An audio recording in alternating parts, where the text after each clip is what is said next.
वारेकरी संप्रदायामध्ये ज्या आषाढी एकादशीला अनन्यसाधारण महत्त्व आहे, वारी आणि व्रत ही वारकऱ्यांची उपासना आहे.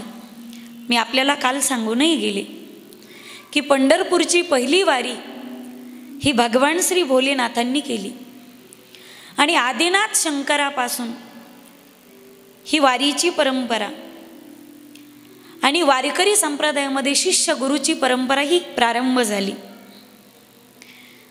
21 दिवस पायी वारी करून सर्व वारकरी संप्रदाय नाचत नाचत पंढरीला जातो. नाचत जाऊ त्याच्या गावा रे खेडिया. 21 दिवस पायी वारीला वारकरी संप्रदायामध्ये फार मोठं महत्त्व आहे. ही 21 दिवसाची पायी वारी म्हणजे वारकरीची साधना आहे. साधू संतांनी पंढरीच्या वारीचा अट्टास धरलाय. होय होय वारकरी पाहे पाहे रे पंढरी. कदाचित तुम्हाला जगात मायबाप काहीही होता नाही आलं तरी हरकत नाही, पण प्रत्येकाने निदान वारकरी होण्याचा तरी प्रयत्न करावा. आणि वारकरी होण्यामागे फार मोठी मिळकत आहे. पंढरपूरच्या वारीचे 18 फायदे शास्त्राने सांगितले. वारी वारकरीचीच नाही, प्रत्येकाची साधना आहे मायबाप. श्री गुरु वैकुंठवासी मामासाहेब दांडेकर तर असं म्हणतात, माणसाने जन्मात आल्यानंतर वारी करावी, वारी केल्याशिवाय मरू नये. आणि बर का दिलीप दादा, वैकुंठवासी गुरुवर्य मामासाहेब दांडेकर असं सांगतात की माणसाने मरायच्या आधी वारी करावी, वारी करून मरावं. आणि वारी विना जर मनुष्य मेला तर त्याला माणूस सुद्धा म्हणू नये. जन्मात येऊन एकदा तरी ज्ञानेश्वरीचं पारायण करावं आणि जन्माला येऊन एकदा तरी पंढरपूरची पायी वारी करावी. ही वारकरी संप्रदायाची वारी म्हणजे जगातील सामाजिक विषमता जाण्याचं स्थान आहे. वारी म्हणजे काय? ज्ञानोबारायांचं ज्ञान म्हणजे वारी, तुकोबारायांचं वैराग्य म्हणजे वारी, प्रतिष्ठान निवासी नाथांची शांतता म्हणजे वारी, राष्ट्रीय एकात्मतेचं प्रतीक म्हणजे वारी, जगातला सगळ्यात मोठा विश्वाच्या पाठीवरचा सर्व जाती धर्म आणि भेदभाव विसरून सर्वांनी एका छताखाली यावं आणि त्या पंढरपूरच्या पांडुरंगाला आळवावं.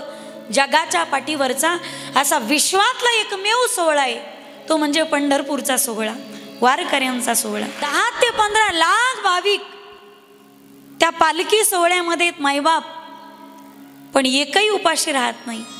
18 पगड जातीचा समाज आहे पण कुठे दुजा भाऊ नाही. 21 दिवस घरादाराचा त्याग आहे पण घरच्यांची कसल्याही प्रकारची चिंता नाही. ऊन गारा वारा पाऊस या सगळ्यांचा सामना आहे पण कसल्याही प्रकारची व्यथा नाही. म्हातारा माणूस सुद्धा 90 वर्षाचा दिंडीमध्ये पालखी सोहळ्यात चालतो पण चालण्याचा कसल्याही प्रकारचा तास नाही. 18 पगड जाती धर्माचा समाज एकत्रित येतो. 4-5 गावाचे लोक एका राहुटीमध्ये झोपतात. एका घरामध्ये 2 भाऊ एकत्रित राहू शकत नाही पण 2-4 गावचे लोक मिळून एका राहुटीमध्ये झोपतात. 10-11 गावचे लोक एका पालामध्ये थांबतात पण कसलाही तुझा भाऊ नाही. आषाढी कार्तिकी भक्तजन येती, आषाढी कार्तिकी भक्तजन येती, आषाढी कार्तिकी भक्तजन येती, आषाढी कार्तिकी भक्तजन येती. पंढरीच्या वाळवंटी सत गोळा होती, पंढरीच्या वाळवंटी सत गोळा होती. चोखमणी नाम घेता, चोखमणी नाम घेता भक्त होती तग. नाथ घरी नाचे माझा सखा पांडुरंग, नाथ घरी नाचे माझा सखा पांडुरंग. अबीर गुलाल, अबीर गुलाल उधळी तरंग, अबीर गुलाल उधळी तरंग, रंग रंग अबीर गुलाल उधळी तरंग. नाथ घरी नाचे माझा सखा पांडुरंग, नाथ घरी नाचे माझा सखा पांडुरंग. विठ्ठल विठ्ठल विठ्ठल विठ्ठल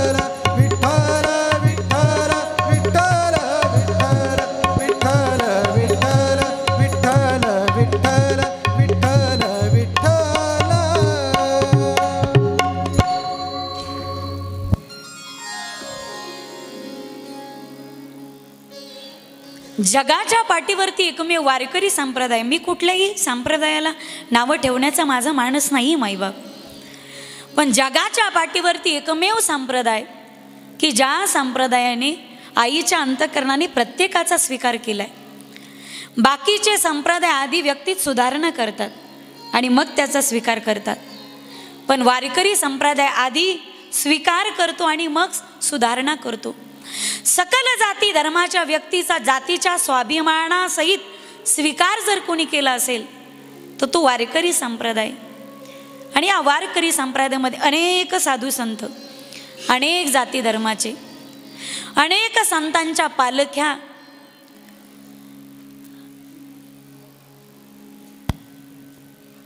पालख्यांचं आगमन पंढरपुरामध्ये झालं ना. सगळा भक्त समुदाय त्या पांडुरंगाला अनुभवतोय त्या पंढरपुरामध्ये.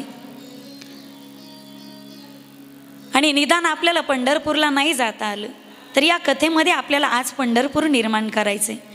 काल आपण कथेमध्ये भगवान परमात्मा आणि रुक्मिणी मैयाच्या विवाहाची कथा संपन्न केली. परमात्म्याचा विवाह झाला आणि आज खऱ्या अर्थाने भगवंताच्या जीवनाचा परिचय, आज भगवंताच्या जीवनाचा खऱ्या अर्थाने परिचय.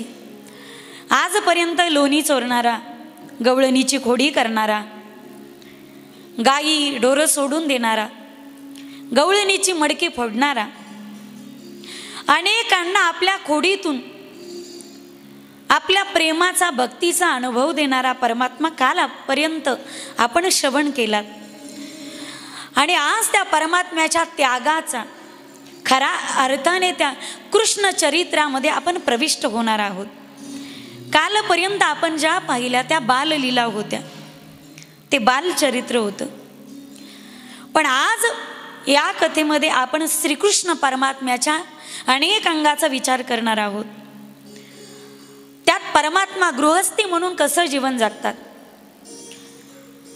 परमात्मा एक सगळ्यात मोठा समाज सुधारिक जगातला, त्याचा विचार अनेक चरित्रांमध्ये आपण करणार आहोत.